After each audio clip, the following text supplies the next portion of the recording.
Hi, I'm Caden, here with my brother, Cal, and you're watching Eating W's. eat the W. That's a W. Let's eat one. Let's eat one. That's a W. On today's episode of Eating W's, man, do we have a fun one for you. So to give a little preface, nothing happened this week. We got two bits of news that we had to pry off of NFL Twitter to find. And any other week, literally of the year, these two bits of news probably don't even make it. But it was just truly that dry this week. Yep. But the main star, the highlight of today's episode is our top 5 backup quarterbacks list. During our top 10 quarterback predictions a couple weeks ago, we made a joke about it, but this week was such a joke that we thought might as well, we just should do it. I mean, just go for it. Yeah, so it's an we interesting did it. topic. We put it together, and I must say, it was much harder than I expected. Since it's kind of a sillier topic, Cal and I actually put our brains together and used all 15 brain cells to put this this list together. But it was a lot harder than I expected. And if you go through and look at the list of NFL backups, it's actually pretty entertaining. In fact, I'll flash it on the screen right now because I already have one made up. But there's a lot of old faces in new places, so it's pretty cool. So we will keep it going and get onto that list now. First, we'll jump into the news bits, the two that we had to scrounge up. First of all, Alec Ogletree, a longtime linebacker in the NFL, retires after 9 seasons. And then second up, the Rams sign running back Sony Michel again after signing and cutting him last season. Yep, so he's back for his second stint. And then Alec Ogletree was a former first-round pick of the Rams back in, I want to say, so he was 9 years ago, so 2012? Yep, that sounds about right, somewhere in there. Yeah. So, no, that would be 11 years ago. He's a 2014 2014, guy. Yep, 2014 then. Yeah, I remember now. He actually is a 2014 guy. But stellar career, 9 years is a long time in the NFL, and he definitely, I don't think he put up Hall of Fame worthy numbers, but definitely a solid career. Yeah, made a name for himself. So now let's get into the meat and potatoes, our top 5 list. Of course, it wouldn't be a top 5 list without an honorable mention. So just a quick breakdown of how we did this. When it comes to the actual top 5 list itself, we threw ourselves in a scenario which was, it is week 5 of the 2023 NFL season, and your starting quarterback gets hurt in practice. He's going to be out about 2 to 3 weeks. So which of these backup quarterbacks is going to go in and win the most games or play the best in those 2 to 3 weeks is kind of how we based it. And then our honorable mention, we'll just jump right into it, is the San Francisco 49ers. The reason we picked them as our honorable mention is because they literally have 3 backup level quarterbacks on their roster with Sam Darnold, Trey Lance, and Brock Purdy. All of these guys are really good backup quarterbacks, but none of the 3 are true starting quarterbacks in the league, in my opinion. So I thought it'd be pretty fun to put them on the honorable mention of the top 5 backup quarterback list. Yeah, one of these guys is going to win a lot of games this year. It's just which one is it? And I think the jury's still out on Trey Lance. He only had a couple of games to really prove himself before that injury last year that knocked him out. But in those couple of games, he didn't really show anything too uplifting. And Brock Purdy, who is still recovering from his shoulder injury, is probably the farthest one away just because of that injury. And his injury happened so late in the season that it's really kind of hindered his offseason and his preparation for this upcoming season, which means Sam Darnold is probably in line to start for at least week 1 for the San Francisco 49ers. And I think that's pretty darn exciting for old Sam Darnold. Yeah, I'm not a betting man, but if I put my bets down, it'd definitely be on Sam Darnold. And it would actually be on Sam Darnold to play decent, which is all you have to do to be a San Francisco quarterback. Like Callan said, one of these guys is going to win a lot of games pretty much no matter how they play, just because that's how the San Francisco 49ers operate. But it'll be fun to see who actually does get the hat nod and gets that week 1 start. So now moving on to our true top 5, the guys we think could come in at week 5 and win a couple of games if they had to play a 2 to 3 week stint.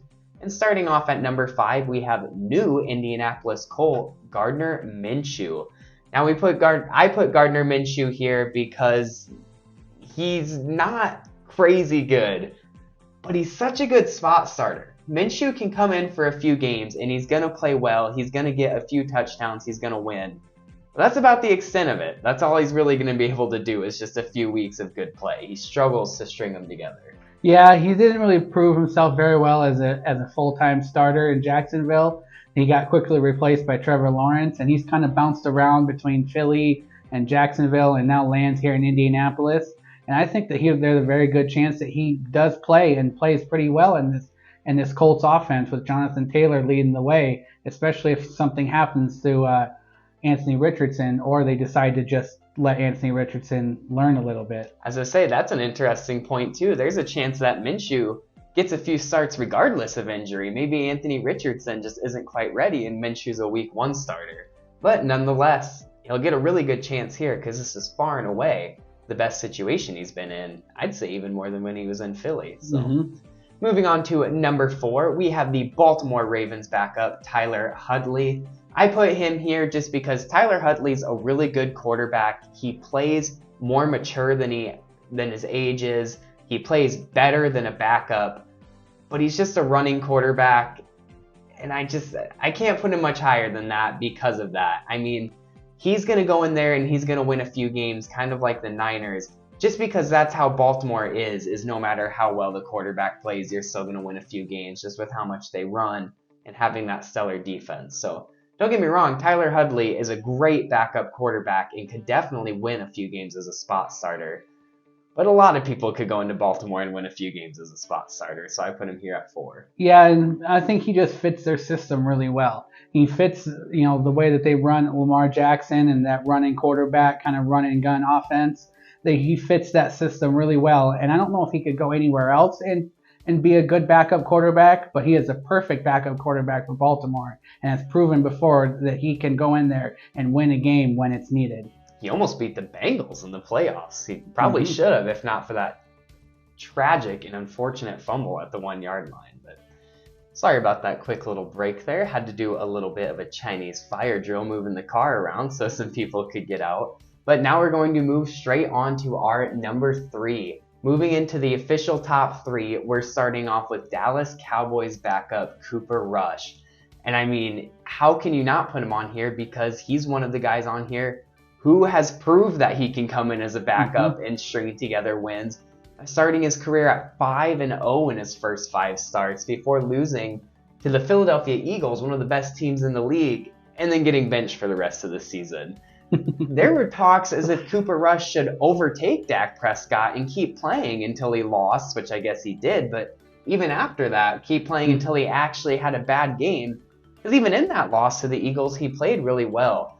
So Cooper Rush probably isn't the most truly gifted quarterback on this list, but he's a guy who's proved that he can go in there and win some games as a spot starter, so he's got to make it somewhere. Yeah, and this is the kind of backup quarterback that you want, is somebody who can go in there and win games, manage the game, be a game managing quarterback, and then just rely on the run game and your playmakers to go in there and win the game for you.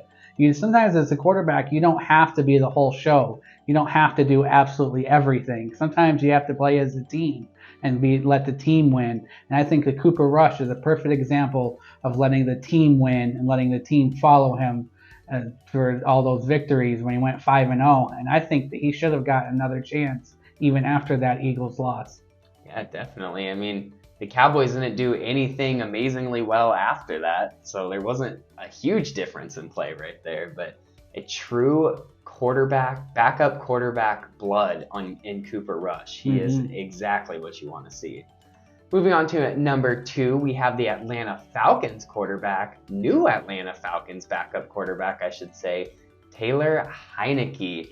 Now, this is a guy who last year was a starter the entire time in Washington and played pretty damn well. I mean, no, he didn't do good enough to get him to the playoffs, and he probably could have played better with the talent around him. But if you look at that offensive line, and there's not much he could have done there. I mean, he just has heart. He plays with so much heart, and that's what I like to see out of a backup quarterback. He's a good game manager, but at the end of the day, he just wants to win, and he finds ways to do it. Yep, a winning mentality. That's the key to these backup quarterbacks, because you don't have the talent to be the starter, but you have enough heart and pride to show yourself on the field and show that you can win some games. And this is what Taylor Heinicke has, is that heart and pride. And he's proved it time and time again in Washington with multiple wins over top teams, including a win over the Green Bay Packers in Lambeau last year. Yeah. And then, since this whole episode is a meme anyway, how can we not end it on a meme? And how can we not put at number 1 backup quarterback the eater of W's himself, Jameis Winston? Now, Jameis Winston has proved that he can do it in the past. He is just like Taylor Heinicke, where he has the heart and that winning mentality, but he also has this innate ability to just hype the people up around him. He's not the best quarterback on this list by any means talent-wise, but he's got a winning spirit, he's got a lot of heart, he can manage a game, and he can raise the play of the people around him, definitely, purely off of just motivation. And that's what you want in a backup quarterback, is someone who you can go in there and your team is almost more excited to play with him than your starting quarterback, who's now Derek Carr in New Orleans. So we'll see how he plays in a new place, and if Jameis Winston can maybe even take that starting spot back over at some point. It's a nice safety blanket to have when you got a former first overall pick as your starter, or as your backup quarterback to your starter. And that's what you get here in Jameis Winston, who has proven that he can win when it really matters and still holds multiple records in Tampa Bay, which is still pretty funny to think about when you realize that he's been away from Tampa Bay for 3 years. Something like that. Yeah, so he's been a backup quarterback now for 3 years, and I think that maybe next year he'll get his shot to be a starter again. Yeah, and the Saints are one of those teams, just like all these other ones, where they have a stellar defense and a pretty solid run game. So all he's got to do is just the bare minimum, and he can still put up some wins. So maybe we'll get to see the eater of W's back in that starting position. We can only hope. We can only hope. But that was our list for the top 5 backup quarterbacks in the NFL right now. It was such a fun episode to put together, fun to talk about, little silly, but just fun at the end of the day. And you got to have those sometimes. Now watch. Now ESPN and NFL are going to do their backup quarterback list. Oh, it never fails. Yeah, they always follow us. It's happened before. I wouldn't even be surprised. But thank you all so much for watching. Just a quick little reminder, I guess not reminder, but announcement that we are going to take a bye week next week. It's the 4th of July. Have some fun on the holiday weekend and the holiday itself. Sadly, it's on a Tuesday, which is just an awful day to have the 4th of July. But hopefully you still have a good 4th of July. Random day off in the middle of the week. That is a nice part of it. But in 2 weeks, we will be back at it, and hopefully there will actually be some news to talk about at that point. But until then, don't forget to eat the W.